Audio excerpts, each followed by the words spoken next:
బాబాయ్ నమస్తే. మీరు విజయవాడ వాసేనా? విజయవాడ వాసిన. ఏంటి ఇప్పుడు వచ్చిన వరదలు ఎలా చూడాలంటారు? ఇప్పుడు వచ్చిన వరదలు మరి గతంలో ఎప్పుడైనా వచ్చినాయి అంటారా? ఇటు చూస్తే సింగ్ నగర్ నుంచి వాంబే కాలనీ వరకు ఎక్కడికక్కడ మొత్తం మునిగిపోయిన పరిస్థితి. ఎప్పుడైనా చూసారా ఇలాంటి వరదలు? నేను 50 సంవత్సరాల క్రితం చూశానండి. 74, 75లో చూశాను. 2009లో ఒకసారి ఈ బుడవేరు పొంగింది. అప్పుడు చంద్రబాబు గారు ప్రతిపక్ష నేత. స్వాతి థియేటర్ కాడి నుంచి రైల్వే ట్రాక్ దాకా ఆయన పడవ మీద వెళ్ళాడు. ఆయన వెనకాల మేము నడుగు లోతులో నడుచుకుంటూ వెళ్ళాం. జనాలందరూ, మేమే కాదు రైతులు అందరూ. రోడ్డు కూడా లేదు ఆ రోడ్లో, స్వాతి రోడ్లో. మేము ఆయన వచ్చాడు, ఆయన కొత్త చూద్దామని ఎట్లా నడుచుకుంటూ వెళ్ళాం అందరం. ప్రతిపక్ష నేతగానే ఉండగానే అన్ని రోజులు అన్నిసార్లు తిరిగినోడు ముఖ్యమంత్రి అయిన తర్వాత ఇట్లా చేస్తాడని మాకు అనిపించింది. అట్లా చేస్తున్నాడు. ఏం ఫోటోషూట్ల కోసమేనంటగా ఆయన తిరుగుతుంది. జేసీబీలెక్కి కానీ పడవలెక్కి కానీ ప్రజలకు సహాయం చేయడానికి కాదు, ఓన్లీ ఫోటోషూట్ల కోసం మాత్రమే చంద్రబాబు నాయుడు గారు తిరుగుతున్నారు. ఆయన ఇల్లు మునిగిపోయింది కాబట్టి కలెక్టరేట్లో పనుకుంటున్నాడు అని చెప్పి జగన్మోహన్ రెడ్డి మాట్లాడుతున్నాడు కదా. మరి ఈయన ఫోటోలు దిగాలంటే బురదలో దిగాలి సార్. ఆ బ్యాచ్ ఉందంటే తాడేపల్లి ప్యాలెస్లో కూర్చొని ఎడిటింగ్ చేసుకుంటారు. ఎందుకంటే మరి బాబు గారు ఫోటోలు దిగాలంటే బురదలో దిగాలి. ఆయన ప్యాలెస్లో కూర్చున్న ఫోటోలు ఎడిటింగ్ చేసేవాళ్ళు ఉన్నారు, మంచి మంచి మేకర్లు ఉన్నారు. వాళ్ళు బయటికి రావాల్సిన బెంగళూరులో కూర్చున్నా సరే బురదలోంచి వీడియో తీసి పంపిస్తారు ఆయనకి. మరి బాబు గారికి అట్లా ఎవరు లేరు. ఆయన బురదలో దిగితేనే తీస్తారు. మరి ఉన్నదే వాస్తవమే. మరి ఇక్కడ ఇంకో విషయం కూడా చూసుకుంటే కనుక వరద సహాయ కార్యక్రమాల్లో ప్రభుత్వం అనేది పూర్తిగా ఫెయిల్ అయిపోయింది అనేది ప్రధానంగా వస్తున్న ఆరోపణ. మరి ఇదే మాట రోడ్డు మీద వస్తే కార్యకర్తలతో అంటారండి. ప్రభుత్వం ఆఫీసర్లు ఏమంటలేరు కానీ రోడ్డు మీద జనాలు కార్యకర్తలు ఎగబడితే అంటారు, ఎరగదంటారు. మొన్న వచ్చారు కదా, మొన్న జగన్మోహన్ రెడ్డి చెప్తున్నారు కదా, అసలు గేట్లు ఎత్తిందే చంద్రబాబు నాయుడు ఇల్లు మునిగిపోకుండా ఉండటానికి. ఈ గేట్లు ఎత్తి ప్రజలందరినీ ముంచేశాడు అనేది అంటున్నారు కదా మరి జగన్మోహన్ రెడ్డి. అవును సార్, ఆయన నుంచున్నాడు, ఆయన చుట్టూ జనాలు ఉన్నారు, వాళ్ళ సొంత మనుషులు వెనకాల జరుపుతున్నారు కదా. బాబు దయచేసి రామాకరా బాబు, ఈ వరదలన్నీ అయిపోయేదాకా రామాక, నువ్వు బెంగళూరు వెళ్ళిపో అన్నారు కదా. అవి వినపడలేదు వాళ్ళకి. అందరూ అంటా ఉన్నారు, పక్కన జరుపుతున్నారు, నేను ఉన్నాను వెనకాల. ఎవరు రామ ఏనందుకు వచ్చాడు అనవసరం చెడగొడటానికి పనులు అని అంటున్నారు. మరి అదే విజ్ఞతతో ఆలోచించుకోవాలి ఆయన.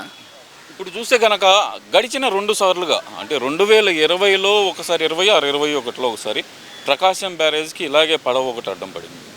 ఇప్పుడు చూస్తే 4 పడవల్లో. ఏంటంటారు, ప్రకాశం బ్యారేజ్కి ఈ పడవలు తాకిడి ఏమన్నా ఆనవాయితీగా వస్తుందంటారా, లేదంటే ఈ మధ్యకాలంలో ఏదైనా మొదలైందనుకోవచ్చు అంటారా? ఇది మాత్రం ఖచ్చితంగా కుట్రడండి, బాగా భారీ కుట్రది. ఎందుకంటే ఏలూరు కాలం ఉంది, ఎన్ని పడవలు అడ్డేస్తే ఏలూరు కాలంలోకి ఎక్కువ పొంగిపోయి బుడమేరు, సింగినారు, గన్నవరం, ఈ గుడిగాడ అన్ని కొట్టుకుపోతాయని ప్లాన్ వేసి ఉంటారు వాళ్ళు. ఎందుకంటే ఆ సీతానారాయణ వేస్తే మళ్ళీ ఆ ప్యాలెస్ మునిగిపోద్దని భయం వేసి, ఇటే పక్క అయితే ఏలూరు కాలం జనాలుగా పోతారు, మన సేపు అనే ఆలోచనకు వచ్చి ఉంటాడు. ఇది మాత్రం భారీ కుట్ర ఇది. ఈయన చంద్రబాబు గారు ఇంకా మారట్లేదండి. ఇప్పుడు దొరికిన వాళ్ళు దొరికినట్టు తీసుకొచ్చి ఐదు గంటల మీద కూర్చోబెట్టాలి, గొడ్లోడు తీసి. అప్పుడు నిజాలు కక్కుతారు, మొత్తం జరుగుద్ది. ఈయన ఉపేక్షించడం తప్పు. అంటే ఇక్కడ చూస్తే కనుక కౌంటర్ వెయిట్లు ఇరిగిపోయి కంప్లీట్గా గేట్లు కిందకి వెళ్ళిపోయిన పరిస్థితి.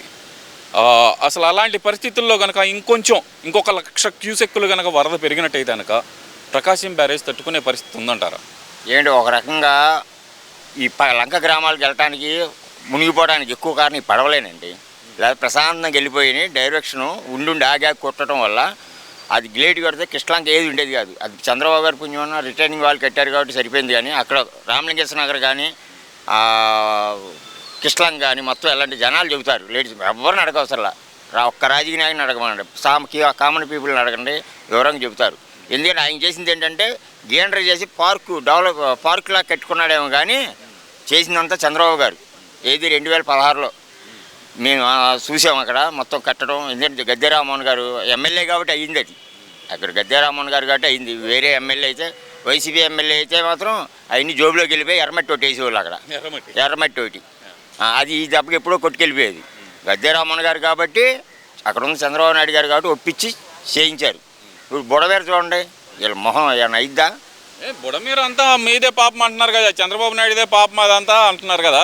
ఆయనకు ముందుగా వరదలు వస్తాయని తెలిసి కూడా సమీక్ష చేయకుండా ఓన్లీ మా మీద రెడ్ బుక్ రాజ్యాంగం కోసం మాత్రమే ఆయన పనిచేశారు. ఎవరో ముంబై హీరోయిన్ని తీసుకొచ్చి మా మీద ప్రయోగించారు, ఆ లేనిపోని కేసులు పెడతా దాని మీద దృష్టి పెట్టారు తప్పితే ఈ ప్రభుత్వం ఈ వరదల మీద కానీ వర్షాల మీద కానీ ఎలాంటి రివ్యూలు చేయలేదు అనేది జగన్మోహన్ రెడ్డి ఆరోపణ. మరి సార్ వీళ్ళకి శాపం ఉంది సార్.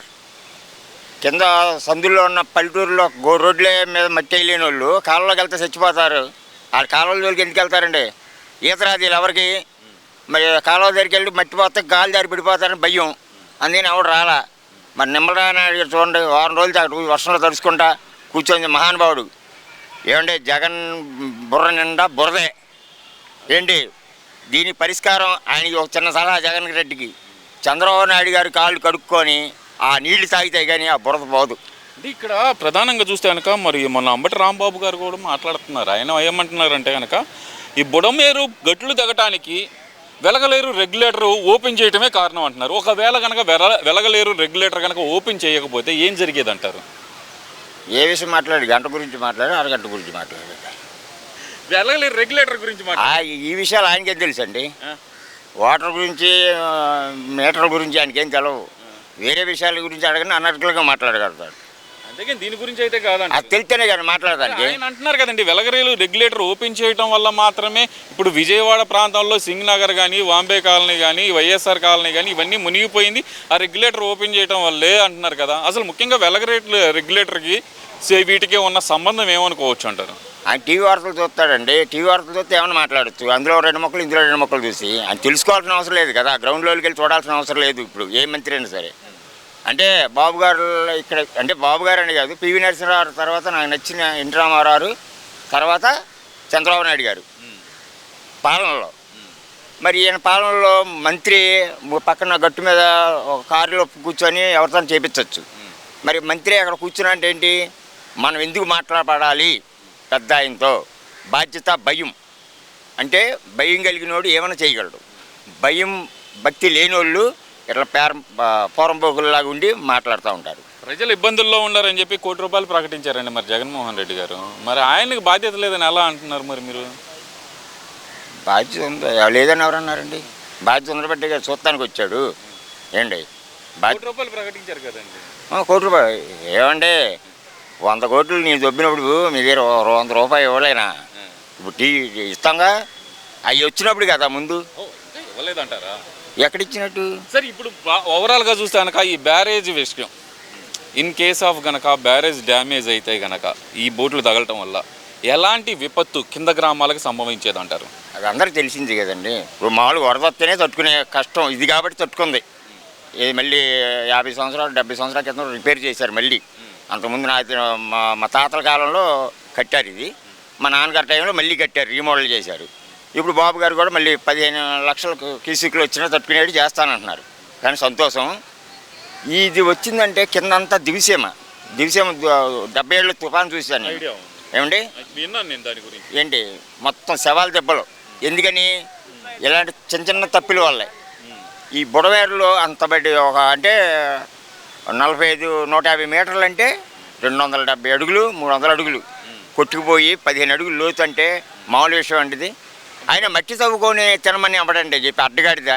మట్టి తవ్వేది ఏంటండి, కొత్త న్యూస్ చెబుతున్నారు నాకు. మట్టి బుడవేరా తవ్వుకొని తీసుకెళ్ళిపోయిందేగా, వీళ్ళు తవ్వుకొని వెళ్ళిపోయిందేగా. అంటే ఆ తవ్వకాల వల్లే జరిగిందంటారా? మరి రియల్ ఎస్టేట్ వాళ్ళకి మెరకెక్కడి పోస్తారు. ఆ కొండల దగ్గరికి వెళ్ళాలంటే కొండలో రాళ్ళు కొట్టాలి. ఇక్కడ బుడవేరు ఒకటి ఉంది కట్టలో, నీళ్లు కూడా పెద్దగా ఉండవు, అటు వరదలు వచ్చినప్పుడే వస్తాయి, ఎండాకాలం ఉండదు. అప్పుడు 2 పొక్కులెండర్లు వేసుకెళ్ళిపోతే ఇవి కూడా అయ్యే కదంటే బోట్లు కూడా వేస్తాయి. అంతా దొంగ సరికే వెళ్ళి ఒక ఏరియా నాది ఒక కానీ వాళ్ళ దగ్గర ఒక నీతి ఉందండి. ఒక ఏరియా ఇంకో వెళ్ళరు, ఒక్కొక్కరికి ఒక ఏరియా. వైసీపీ నాయకులు ఒక్కొక్క ఏరియా ఒక్కొక్కరు పంచుకున్నారు. Okay okay, thank you.